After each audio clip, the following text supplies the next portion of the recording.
हाय, मला एक गोष्ट तुमच्यावर शेअर करायची होती म्हणून मी हा व्हिडिओ बनवतीये. एक वाघ होता आणि एक गाढव होता. आपल्या गवताचा रंग हिरवा असतो.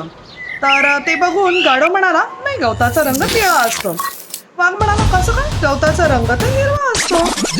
ते ऐकून दोघांमध्ये भांडणं सुरू झाली. दोघांमध्ये इतकी भांडणं झाली की त्यातून त्यांचा काही निष्कर्ष निघेना. त्या दोघांनी ठरवलं, आपण सिंहाकडे जाऊया. ते दोघं जण सिंहाकडे गेले. सिंहाने त्यांचं बोलणं ऐकून घेतलं आणि त्यावर तो म्हणाला, शिक्षा तर वाघालाच झाली पाहिजे. हे ऐकून गाढव एवढा खुश झाला, तो वाघाला म्हणाला, बघितलं, गवताचा रंग तर निळाच असतो.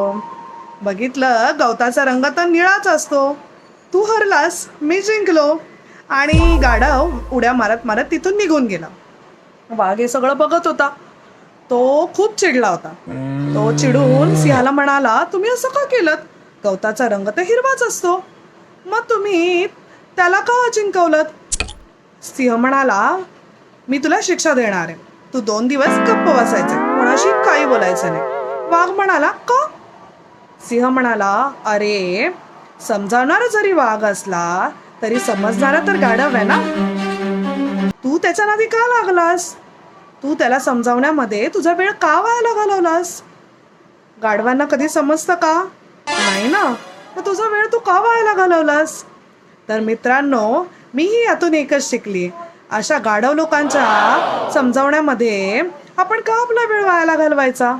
आपला वेळ सत्कारणी लावूयात.